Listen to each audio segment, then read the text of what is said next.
Hello students, welcome back to my YouTube channel Jaideep Sir's Maths Media. In previous video lecture, we had seen about general term of binomial theorem. ठीक है, exercise 8.2 का एक topic हमने complete कर लिया है. General term कैसे find करते हैं, बहुत ही इजी था. Today we are going to start middle term formula. वो भी एकदम इजी है. चलिए स्टार्ट करते हैं. सबसे पहले मिडल टर्म मतलब क्या होता है, जैसे कि कोई भी बाइनोमियल एक्सप्रेशन के, जैसे कि हम यहाँ पे बात करें a प्लस बी का होल स्क्वायर, तो a square plus 2ab plus b square as you know. ठीक है, तो आपको ये चीज पहले से ही पता है कि अगर यहाँ पे 2 पावर हो, सबसे पहले इसे तो n बोलते हैं, n इज इक्वल टू 2 है. दैट मींस हमें जो टर्म मिलते हैं वो कितने मिलते हैं, n plus 1. That means total 3 terms.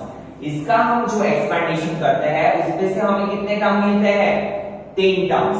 ठीक है, नाउ ये वाला जो टर्म होगा उसे हम क्या बोलते हैं, मिडल टर्म. ठीक है, जैसे कि फर्स्ट, सेकेंड और थर्ड टर्म है, तो इसमें मिडल टर्म कौन सा होगा, ये वाला. ठीक है, वैसे ही अगर a plus b raise to 3, तो इसका इक्वेशन आपको पता है, a cube plus 3a square b plus 3ab square plus b cube. चलो इसमें तो हमारे लिए इजी था मिडल टर्म फाइंड करना, but here n is equal to 3. ठीक है, तो हमें टोटल टर्म्स कितने मिले, n प्लस 1, दैट मींस 4. तो इसमें मिडल टर्म कौन सा होगा, तो देखिए 4 टर्म है, t1 t2 t3 t4. तो हम t2 और t3 को क्या बोलेंगे, मिडल टर्म. ठीक है, तो इससे फाइंड करने के लिए भी हमारे पास इक्वेशन है कि डायरेक्टली हम कैसे फाइंड कर सकते हैं जनरल टर्म फार्मूला से. तो देखिए, binomial expansion of x plus a raise to n contains n plus 1 term. ये तो आपको पता है कितने टर्म होते हैं, इससे एक ज्यादा. यहाँ पे जैसे कि 2 था तो हमें मिले 3 टर्म्स. ये तो हम फर्स्ट लेक्चर में ही डिस्कस कर चुके हैं ऑब्जर्वेशंस में. ठीक है, यहाँ पे 3 था तो कितना मिला, 4.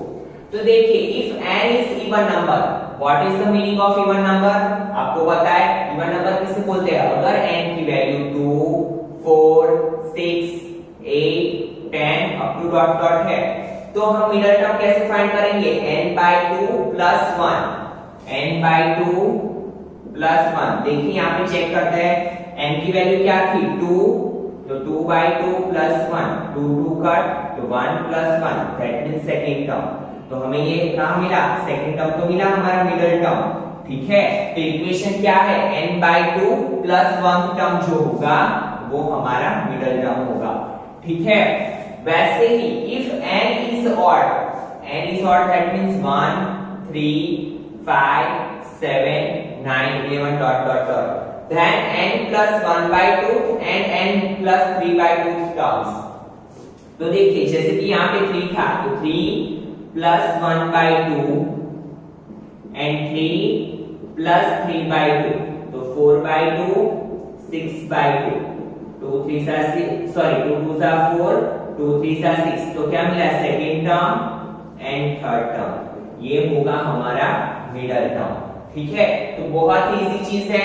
यही इक्वेशन का यूज करके हम क्या फाइंड करेंगे, मिडल टर्म. ठीक है, मिडल टर्म फॉर्मूला, इससे ही हम इसका यूज करके मिडल टर्म फाइंड कर सकते हैं. और आपको पता है सेकेंड टर्म मींस वो तो हम कैसे फाइंड करते थे, जनरल टर्म फार्मूला से. जैसे कि सेकेंड टर्म फाइंड करना हो तो हमारा फार्मूला क्या था, r plus 1 c n r x raised to n minus r into y raised to r. But हमें सेकेंड टर्म फाइंड करना है तो r की वैल्यू क्या लेते थे हम, 1, क्योंकि 1 plus 1 क्या होगा, 2. ठीक है, बाकी सब तो ऐसे ही रहेगा, सिर्फ फर्क क्या आएगा, जो भी टर्म फाइंड करना है वो हम ये इक्वेशन पे से फाइंड कर लेंगे. ठीक है, जैसे जैसे एक्सरसाइज के क्वेश्चन करते जाएंगे और अच्छे से आपको आइडिया आता जाएगा. तो चलिए स्टार्ट करते हैं. Question number 7 1 to 6 we had completed. ठीक है, अगर इसके रिलेटेड आपको कुछ भी डाउट है तो आप इसके पहले वाला वीडियो देख सकते हो. करते हैं student, question number 7, find the middle term in the expansion of 3 minus x cube by 6 raised to 7. तो सबसे पहला काम क्या होगा हमारा, ये चेक करने का कि कौन से नंबर का टर्म इसका मिडिल टर्म होगा, ठीक है, रेस टू 7। तो सबसे पहला काम क्या होगा हमारा, चेक करेंगे कि कौन से नंबर का टर्म इसका मिडिल टर्म होगा। तो सबसे पहले वैल्यूज लिख लेते हैं। x इज इक्वल टू क्या है 3, y is equal to minus x cube upon 6 and n is equal to 7। Now यहाँ पे सबसे पहले क्या चेक करेंगे, n is a odd number because n is 7। तो ऑड नंबर यहाँ पे लिखेंगे here n is equal to 7 is odd number. So n plus 1 by 2 and n plus 3 by 2 term is middle term, ठीक है। तो value put up करते हैं, n plus 1 by 2 that means 7 plus 1 by 2 is equal to fourth term, क्योंकि 7 plus 1 8, 8 by 2 4 and 7 plus 3 by 2 is equal to fifth term. 7 plus 3 by 2 10, 10 by 2 that means fifth term. तो हमें find कौन सा करना है, middle term find करना है, that means fourth term and fifth term find करना है। अभी तो हमारे पास है फोर्थ टर्म फाइंड करने के लिए direct formula, general term formula, ठीक है। तो देखिए यहाँ पे सबसे पहले फोर्थ टर्म फाइंड करने के लिए r क्या लेना पड़ेगा, आपको पता है यहाँ पे जो फाइंड करना होता है उससे एक कम लेते हैं, दैट मींस 3, ठीक है। सबसे पहले इक्वेशन लिख लेते हैं c n r x raised to n minus r into y raised to r। Now fourth term find करना है तो हम क्या करेंगे, r की वैल्यू क्या लेंगे 3 plus 1, ठीक है। c n की वैल्यू क्या है 7, r की जगह पे अभी r रखते हैं, x की वैल्यू क्या है 3, तो 3 raised to 7 minus r into y की जगह पे क्या आएगा minus x cube upon 6 raised to r। Now इसको एक्सपांड करते हैं, ठीक है। चलिए तो क्या होगा c 7, r की जगह पे क्या लिया है हमने 3, तो 3 into 7 minus 3 into minus x cube upon 6 raised to r की जगह पे 3, ठीक है। नाउ इसको कन्वर्ट करते हैं, ठीक है। तो क्या होगा 7 factorial upon 7 minus 3 factorial into 3 factorial into 3 raised to 7 minus 3 क्या होगा 3 raised to 4 into minus x raised to 3 3s are 9 upon 6 raised to 3, ठीक है, क्योंकि ये पावर इससे भी मिलेगा इससे भी मिलेगा। नाउ सिंप्लीफाई करते हैं, यहाँ पे कर रहा हूं तो 7 फैक्टोरियल को क्या लिखेंगे 7 मल्टीप्लाई 6 मल्टीप्लाई 5 मल्टीप्लाई 4 फैक्टोरियल, नीचे क्या होगा 4 factorial into 3 multiply 2 multiply 1 into 3 raise to 4 into minus x raise to 9 का minus x raise to 9 as it is 6 raise to 3 को क्या लिख सकते हैं हम 3 मल्टीप्लाई 2 का क्यूब, ठीक है, ताकि थोड़ा सिंपल हो जाए। 4 factorial cut 3 2s are 6 2 2 cut, तो ऊपर क्या बचा 7 5s are 35 multiply 3 raise to 4 into minus x raise to 9 upon क्या होगा 3 का क्यूब 2 का cube 35 3 raise to 4 3 raise to 3 cut, यहाँ पे एक 3 बचा 35 मल्टीप्लाई 3 डिवाइड बाय 2 का क्यूब क्या होता है 8 into minus x raise to 9, ठीक है। तो यहाँ पे करते हैं simplify 5 3s are 15 carry 1 3 3s are 9 plus 1 10, ठीक है, 105 divide by 8 into minus x raise to 9। फिर से एक बार चेक करते हैं C7R C7 3 raise to 7 minus 3 क्या आया 4, ठीक है, into minus x cube upon 6, ये 3 इसे भी मिलेगा, इसे भी मिलेगा। देन सिंप्लीफाई किया तो हमें क्या मिला, 105 upon 8 into minus x raise to 9। It is our fourth term. Now we have to find fifth term. ये तो हमने सिर्फ फोर्थ टर्म फाइंड किया, फिफ्थ टर्म भी फाइंड करना है। तो r की जगह पे अभी क्या लेंगे हम, 4 लेंगे। ठीक है, चलिए करते हैं।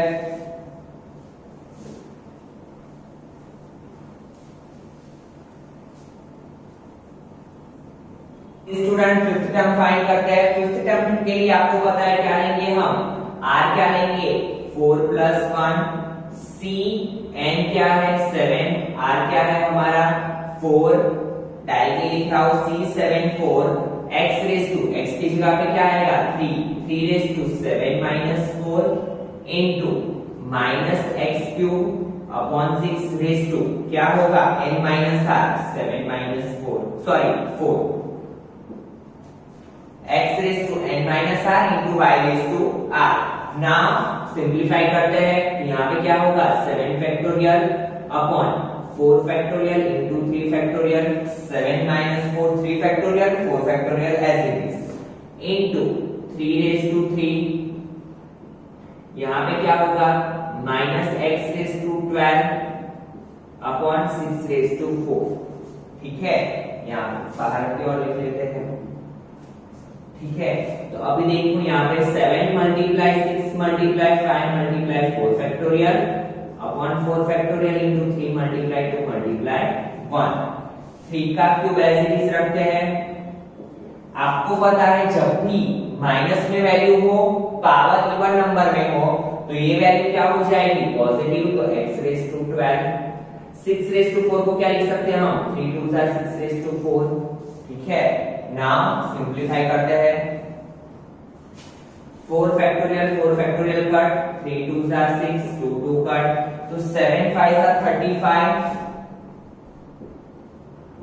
मल्टीप्लाई 3 का क्यूब मल्टीप्लाई क्या होगा x रेज टू 12 अपॉन यहां पे क्या है 3 raise to 4 into 2 raise to 4, 3 raise to 3 यहां पे एक कट, तो 35 अपॉन नीचे क्या बचा t, 2 रेज टू 4 क्या होता है 16, 16 3 सा 48, तो 35 upon 48 into x raise to 12। तो ये मिला हमें फिफ्थ टर्म। तो दोनों टर्म हमने फाइंड कर लिए। ठीक है, बहुत ही इजी था। जनरल टर्म फॉर्मूला के क्वेश्चंस आपको अगर अच्छे से आते होंगे तो ये क्वेश्चंस तो आपको बहुत ही इजी लगेंगे। इसमें हमें सिर्फ क्या करना है, एक बार पहले सिर्फ मिडिल टर्म कौन से नंबर का टर्म है वो ही फाइंड करना है। ठीक है, now see question number 8।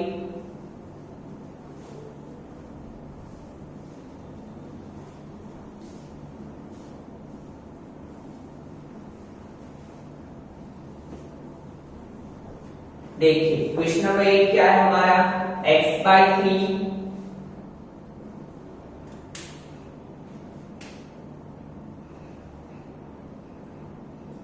Plus 9y raise to 10।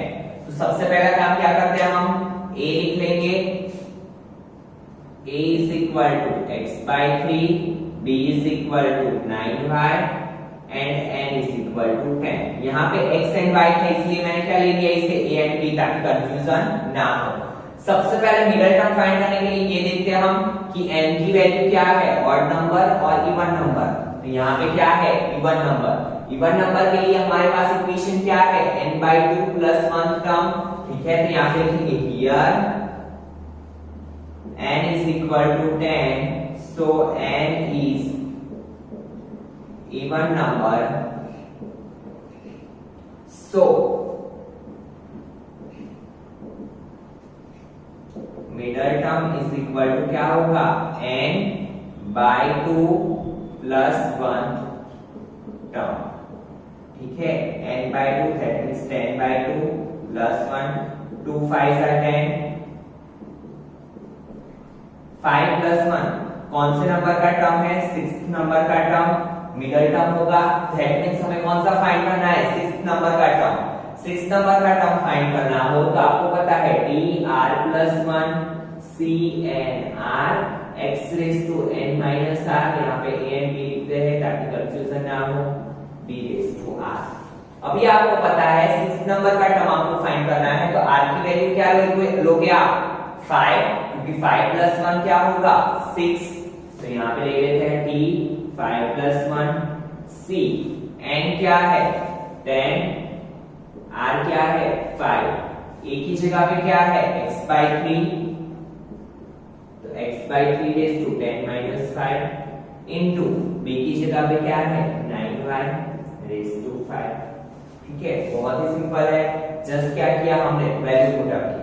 Now simplify करते हैं तो क्या होगा 10 factorial upon 5 factorial into 5 factorial into x raise to 5 3 raise to 5 into 9 को हम क्या लिख सकते हैं 3 का स्क्वायर, तो 3 का square into y raise to 5, क्योंकि यहाँ पे 3 है तो हमने इसे 3 में कन्वर्ट कर लिया।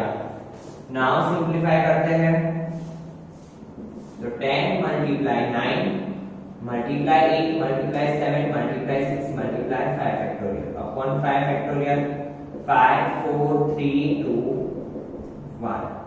ठीक है, इनटू क्या होगा x raise to 5 upon 3 raise to 5 into 2 5 सा 10, पावर के ऊपर पावर दैट मींस मल्टीप्लिकेशन, तो 2 5 सा 10 3 raise to 10 into y raise to 5। ठीक है, नाउ 5 फैक्टोरियल कट, 5 2 सा 10 2 2 कट, 4 2 सा 8 3 2 सा 6, ऊपर क्या बचा 9 2 सा 18 7 2 सा 14 9 2 सा 18 2 सा 36 मल्टीप्लाई 7। ठीक है, into x raise to 5 3 raise to 10 में से 3 रेज टू 5 जाएगी, तो देखिए बेस सेम है 3 3, बीच में डिवीजन तो पावर का क्या होगा सब्ट्रैक्शन, तो into 3 raise to 5 into y raise to 5। ठीक है, तो अभी देखिए 36 7 जा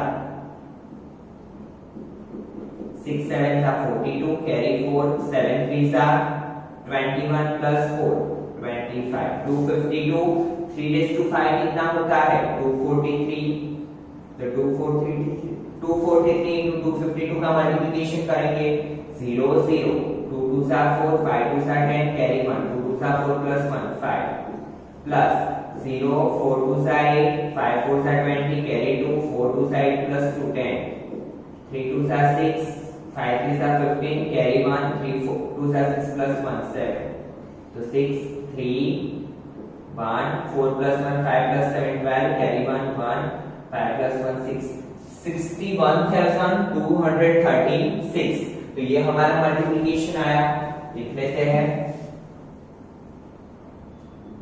61,236 x raise to 5 into y raise to 5। ठीक है, तो ये हमें क्या मिला मिडल टर्म।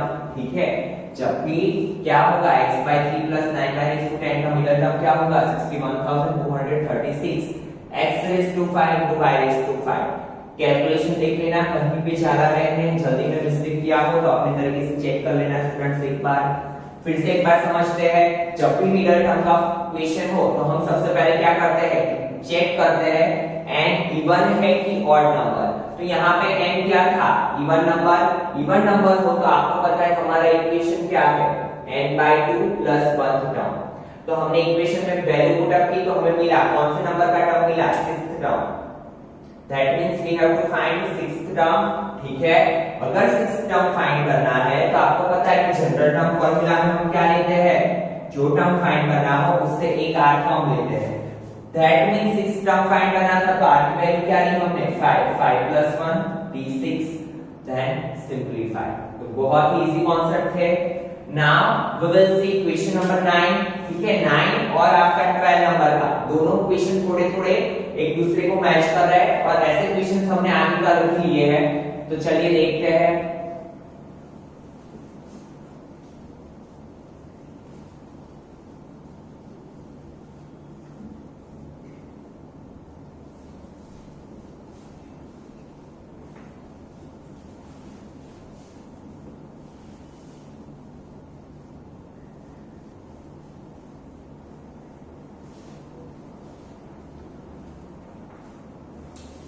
क्या कह रहा है 9 नंबर का question, in the expansion of 1 plus a raise to m plus n prove that coefficient of a raise to m and a raise to n are equal. क्या प्रूव करना है?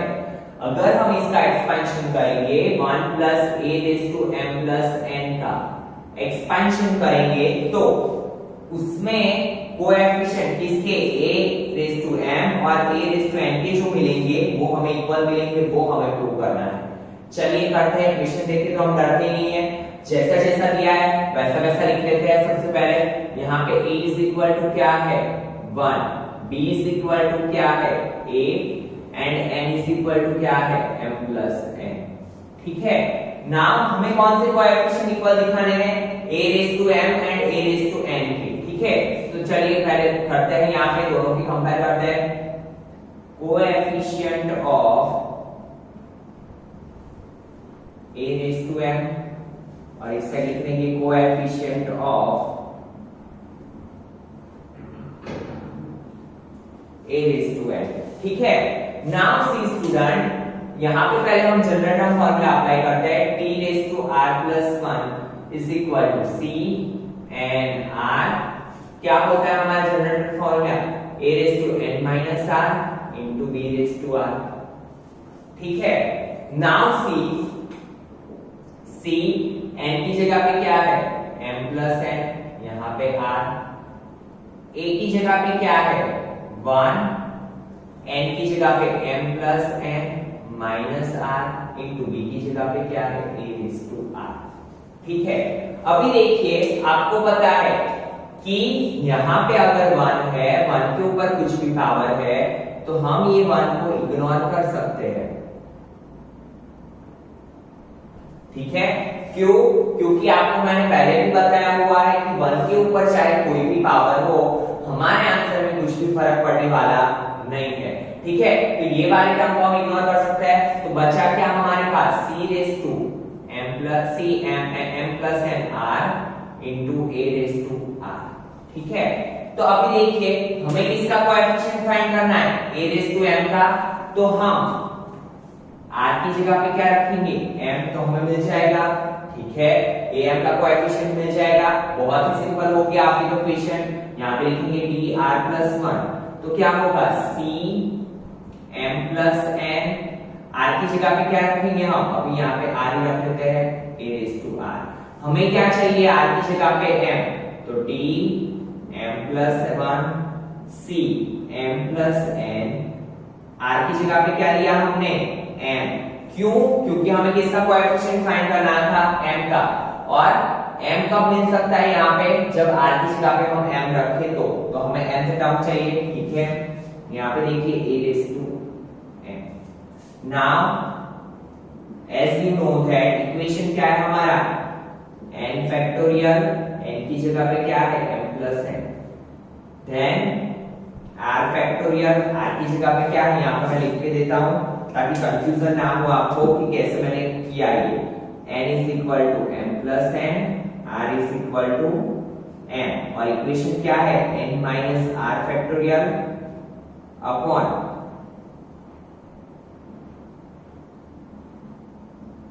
Into r factorial. तो n की जगह पे क्या है m plus n factorial, नीचे क्या है m r फैक्टोरियल इंटू यहाँ पे क्या करेंगे m plus n minus m factorial. ठीक है, क्या किया मैंने n factorial upon r factorial into n minus r factorial. ठीक है, into a raise to m।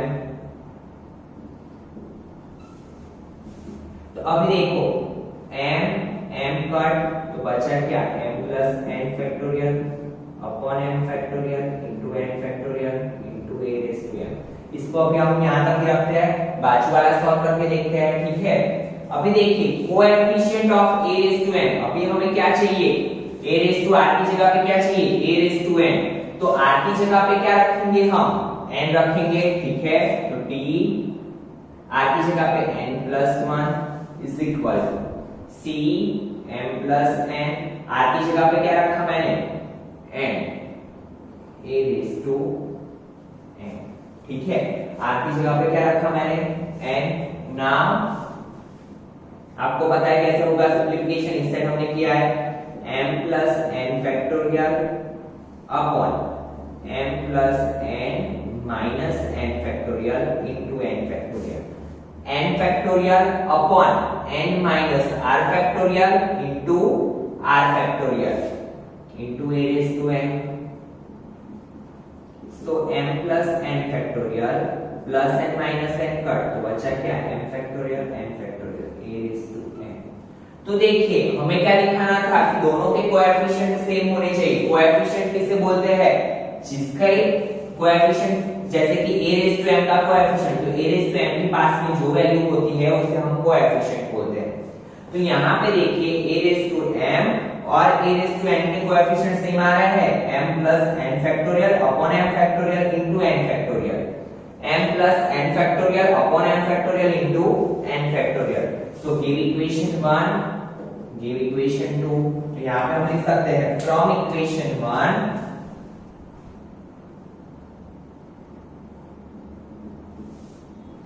and 2 we can say that coefficient of a raised to m and a raised to n are equal। ठीक है, बहुत ही simple सा question था, सिर्फ दिखने में डरावना था। फिर से एक बार समझिए, इन the expansion of 1 plus a raised to m plus n prove that coefficient of a raised to m and a raised to n are equal। तो सबसे पहले हमने इसका एक्सपेंशन किया, कैसे, हमारे पास फॉर्मूला है general term formula t r plus 1 is equal to c n r a raised to n minus r into b raised to r। a की जगह पे 1 था, b की जगह पे a था और n की जगह पे m plus n था। वैल्यू पुट अप की, फिर आपको पता है कि 1 के ऊपर चाहे कोई भी पावर हो, 1 वाले टर्म को हम इग्नोर कर सकते हैं। क्यों? क्योंकि 1 के ऊपर चाहे जो भी पावर हो, आंसर में हमें कुछ भी फर्क पड़ने वाला नहीं है। फिर हमें किसके कोएफिशिएंट दिखाने थे, same a raise to m और a रेज़ टू n की। एक साइड हमने लिख लिया coefficient of a raise to m, दूसरी साइड हमने लिख लिया coefficient of a raise to n। ठीक है, और दोनों का सिंप्लीफिकेशन किया तो हमें पता चला कि दोनों के आंसर क्या है, सेम, हेंस प्रूव्ड। ठीक है, now see question number 12, find a positive value of m for which, किसकी वैल्यू फाइंड करनी है हमें, m की, for which the coefficient of x square in the expansion of 1 plus x raised to m is 6। क्या बोला है हमें कि 1 plus x raised to m का हम एक्सपेंशन करेंगे, उसमें जो x स्क्वायर की वैल्यू मिलेगी वो क्या है, 6। x स्क्वायर का जो कोएफिशिएंट है वो क्या है, 6। वैल्यू नहीं, सॉरी स्टूडेंट, x स्क्वायर का क्या दिया है, कोएफिशिएंट। x स्क्वायर का कोएफिशिएंट क्या है, 6। चलिए करते हैं अगेन कोएफिशिएंट वाला।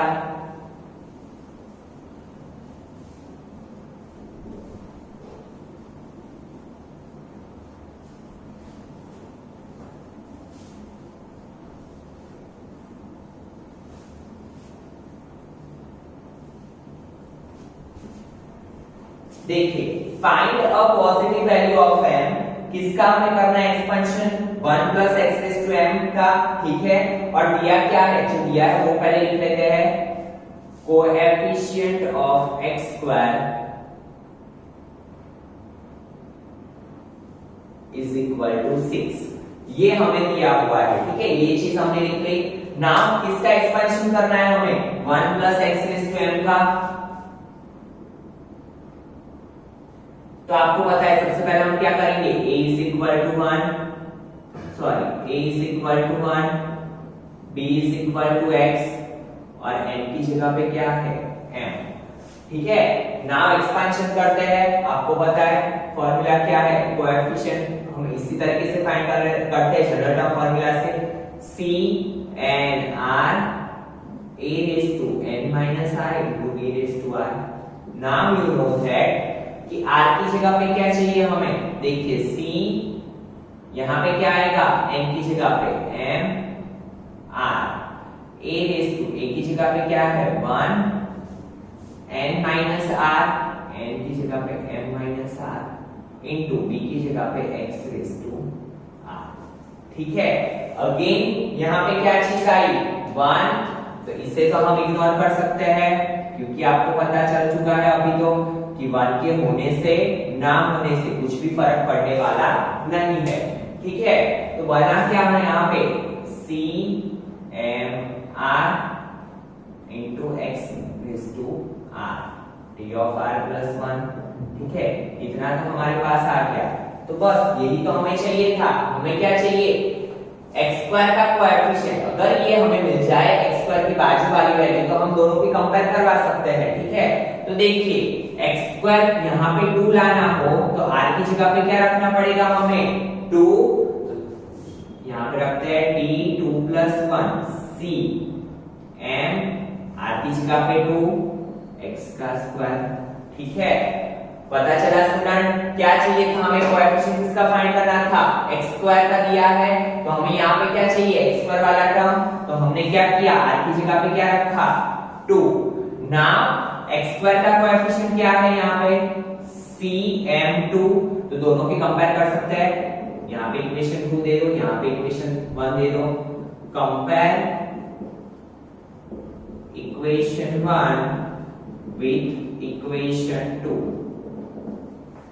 तो हम कोएफिशिएंट ऑफ x स्क्वायर की जगह पे क्या लिख सकते हैं cm2 is equal to 6। x square गलती से भी मत लिखना, क्यों? क्योंकि हमें क्या करना है कोएफिशिएंट ऑफ x स्क्वायर दिया है 6, तो हम सिर्फ क्या लिखेंगे coefficient. So now you know that यहाँ पे क्या होगा m फैक्टोरियल, यहाँ पे क्या होगा m minus 2 factorial into 2 factorial is equal to 6। Now आपको पता है ये दोनों में बड़ी वैल्यू कौन सी है, बड़े वाले को हम छोटे में कन्वर्ट करते हैं तो m factorial is a greater value. तो m क्या होगा m minus 1 m minus 2, बस हमें m minus 2 तक ही जाना है क्योंकि नीचे क्या है m minus 2 m minus 2 factorial into 2 multiply 1 is equal to 6। तो m minus 2 कट, नीचे क्या बचा so m into m minus 1 upon 2 is equal to 6। so m into m minus 1 is equal to 6 at 12 m square minus m, ये 12 को इससे ले लो is equal to 0।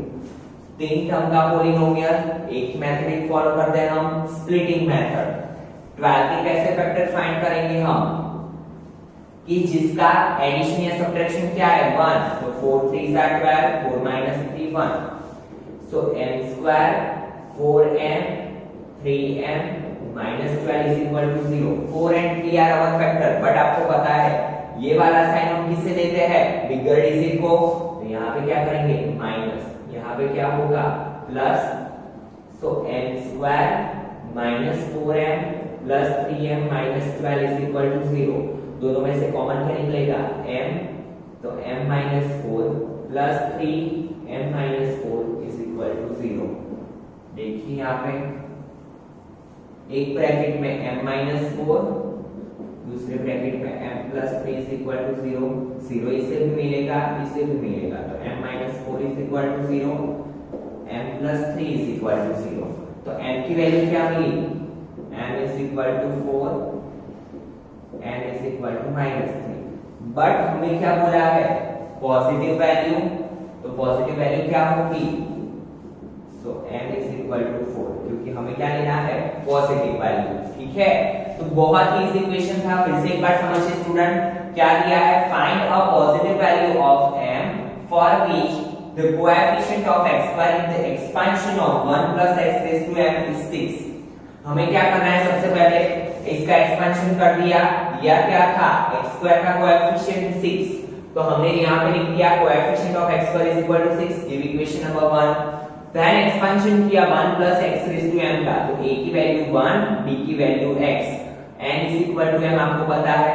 Now general term formula क्या है हमारा CNR a raised to n minus r into e raised to r।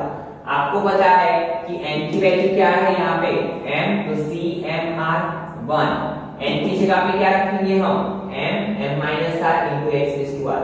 अभी आपको पता है कि 1 के ऊपर चाहे जितना भी पावर हो हम इसे इग्नोर कर सकते हैं, ठीक है। तो बचा क्या, CMR into x⁻²। तो आपको पता है कि हमें कोएफिशिएंट किसका चाहिए, x² का। तो r की जगह पे क्या रखा हमने, 2। देन दोनों कोएफिशिएंट का कंपेयर किया हमने, ठीक है, और सिंपलीफाई कर किया तो हमें हमारा आंसर मिला। तो आज के लेक्चर में इतना रखते हैं। In next lecture we will see remaining questions of exercise 8.2, ठीक है स्टूडेंट्स। तो आई होप सो कि आपको अच्छा लगा होगा, समझ में भी आया होगा। तो वीडियो को लाइक करना ना भूलें। Thank you students.